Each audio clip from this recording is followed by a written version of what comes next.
Hello students, कैसे हैं आप लोग। तो आप अब आ गए हैं गैमेटोफाइटिक फेज के पास। देखो, एक प्लांट की लाइफ में there are two types of phases, gametophytic phase and sporophytic phase. Sporophytic phase जिसे हमने अभी लास्ट लेक्चर में पढ़ा है और अब हम पढ़ रहे हैं गैमेटोफाइटिक फेज। तो जो प्लांट की लाइफ में 2n यानी डिप्लॉयड सेल वाली कंडीशन होगी that will be called sporophytic phase, and जिसमें हैप्लॉइड सेल वाली कंडीशन में रहेगा plant that is called gametophytic phase. तो जैसे हमने पिछली बार नोट बना के आपको समझाया था what is the sporophytic phase, इसी तरीके से हम आपको 5, 6 या 7 पॉइंट लिखवाएंगे जो बहुत इंपॉर्टेंट है आपके बोर्ड पॉइंट ऑफ व्यू से and exam of NEET point of view से भी आल्सो। तो गैमेटोफाइटिक फेज क्या होता है बेसिकली, नंबर 1 ये हैप्लॉइड फेज होता है। चाहे तो आप हैंड टू हैंड नोट कर सकते हैं, चाहे मैं इसको बाद में आपको डाल सकता हूँ डिस्क्रिप्शन में। तो सबसे पहली बात कि ये हैप्लॉइड होगा, तो हम बोलेंगे इट इज़, पहले नाम लिख लो टॉपिक का, that is gametophytic phase. Gametophytic phase, gametophytic phase में नंबर 1 होता है कि this phase is haploid cell. अभी मैंने जो आपको बताया था स्पोरोफाइटिक वो क्या था, डिप्लॉइड था, और ये वाला कौन सा फेज है, this phase is haploid phase. Number 2, point number 2 आप ऊपर नीचे लिख करके लिखना, मुझे एक साथ लिखने पड़ेंगे क्योंकि बोर्ड पे जगह कम होती है।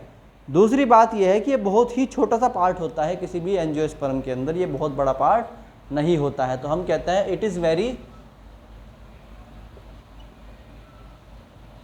स्मॉल पार्ट, ये बहुत छोटा सा पार्ट होता है ऑफ एंजियोस्पर्म, एंजियोस्पर्म के अंदर। और क्योंकि कभी कभी क्या होता है कि पेपर की लैंग्वेज भारी करने के लिए कुछ वर्ड ऐड करते हैं एग्ज़ाम वाले, तो वहाँ पर स्मॉल की जगह इन्होंने रिड्यूस्ड पार्ट भी लिखा हुआ है। क्या लिखा है, या इसको लिख सकते हैं ऐसे हम, it is very reduced part. तो अगर आपसे कोई पूछता है ना what is the meaning of reduced part, तो आप कहो जो रिड्यूस होते होते क्या हो गया हो, छोटा हो गया हो, that is called reduced part. तो यही बात है सेम टू सेम जो मैंने यहाँ लिखी है, ऑफ एंजियोस्पर्म्स। एंजियोस्पर्म्स में ये क्या है, रिड्यूस्ड पार्ट होता है। नंबर 3 कहाँ से आया है, कहाँ से आया, देखो जाइगोट कहाँ से आया था, जब 2n सेल मिले तो इन्होंने एक 2n का क्या बनाया, जाइगोट बनाया, उससे क्या हुआ, सेल डेवलप हुए। और यहाँ कौन सा फेज चला, स्पोरोफाइटिक, क्या चला है, स्पोरोफाइटिक फेज चला है। स्पोरोफाइटिक फेज के बाद क्या बने हैं, स्पोर बने हैं, और फिर स्पोर किस में कन्वर्ट हो गए, छोटे छोटे 2 तरह के सेल्स में। अब मुझे आप एक बात बताओ कि ये सेल्स कौन कौन से होते हैं। सबसे पहली बात स्पोर्स हैं, तो स्पोर्स के बारे में अगर आपसे कोई पूछे कि वाट स्पोर क्या है, n है या 2n है, बताओ। यानी कि n का मतलब क्या होता है, हैप्लॉइड है, और 2n का मतलब क्या होता है, डिप्लॉइड है। तो आप बताओ कि क्या है, हैप्लॉइड, यानी स्पोर जो होता है वो अपने आप में हैप्लॉइड होता है। क्या होता है, हैप्लॉइड होता है। तो हम कहते हैं स्पोर्स आर हैप्लॉइड सेल्स। क्या होते हैं, स्पोर्स आर हैप्लॉइड सेल्स। तो इसी को बात को आगे बढ़ाते हुए कह रहा कि it is developed from spore. ये जो फेज़ है गैमेटोफाइटिक फेज़, ये कहाँ से आया है, इट कम्स फ्रॉम स्पोर। तो हम कहते हैं इट कम्स फ्रॉम स्पोर्स। ये थर्ड पॉइंट है, ये बीच में तो एक्सप्लेनेशन आ गई।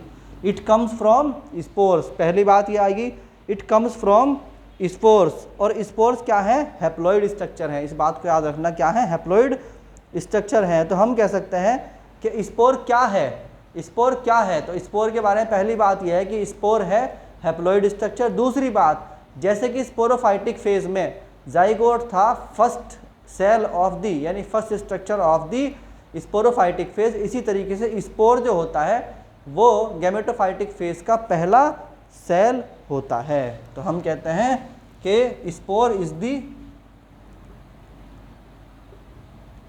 First cell of the gametophytic phase. Gametophytic phase का जो पहला सेल है दैट इज कॉल्ड स्पोर। चलो अब चलते हैं नेक्स्ट यानी 4th पॉइंट पर, और वो फोर्थ पॉइंट क्या है, गैमेटोफाइट किसको डेवलप करते हैं, गैमेटोफाइट किसको डेवलप करते हैं, गैमेटोफाइट डेवलप करते हैं गैमीट को, किसको, गैमीट को। तो हम बोलते हैं गैमेटोफाइट्स डेवलप करता है किसको, गैमीट को, किसको भाई, गैमीट को डेवलप करता है। बात समझ में आ रही कि नहीं आ रही। फिफ्थ पॉइंट इज कि मेल गैमेटोफाइट को जो होते हैं, यानी मेल वालों को वो क्या बोलते हैं प्लांट्स के अंदर, वो पहले लिखवा चुका मैं, दोबारा लिखवाऊंगा कि मेल को बोलते हैं माइक्रोस्पोर और फीमेल को बोलते हैं मेगा स्पोर्स। तो हम क्या बोलते हैं कि the male haploid cells are called, क्या कहलाते हैं, are called microspores and female haploid cells are called mega spores. बात समझ में आई कि नहीं आई, अरे बोल लो भाई, बात समझ में आई कि नहीं आई। उसके बाद है नेक्स्ट कि इट्स डेवलपमेंट स्टार्ट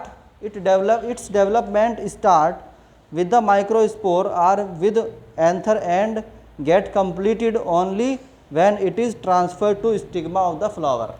ये पॉइंट आपको वैसे तो अभी अगले से लेक्चर में समझ में आएगा प्रॉपर तरीके से, मगर मैं आपको रफली समझा देता हूँ कि ये पॉइंट कहना क्या चाह रहा है। देखो,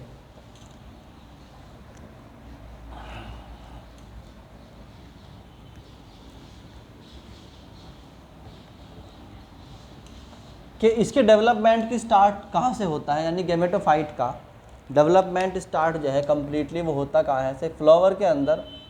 बेसिकली क्या होगा आपके पास, यहाँ पर आपके पास मान लीजिए एंथर है, बाइलॉब्ड एंथर है, और यहाँ पे आपका क्या है, स्टिग्मा है, और ये ओवरी हो गई आपकी।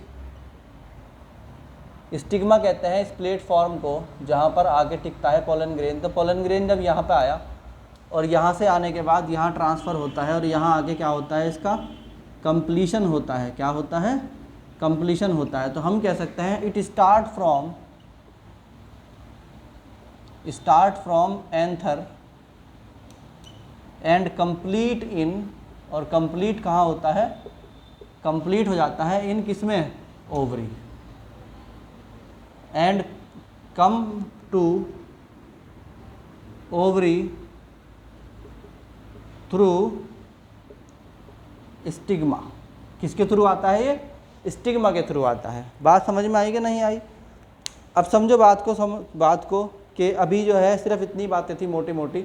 अब हम जो नेक्स्ट चीज़ पढ़ेंगे उसके बाद हमें बहुत डिटेल के अंदर पढ़ना है ये पॉइंट्स। तो जितने पॉइंट्स लिखवाए हैं इनको अच्छी तरीके से नोट आउट कर लीजिए। फिर उसके बाद हमें अब चलना है इस चैप्टर के असल पार्ट पे, यानी कि हम स्ट्रक्चर ऑफ फ्लावर से स्टार्ट करेंगे और फिर वहाँ से आपको एक एक पॉइंट समझाते हुए चलेंगे।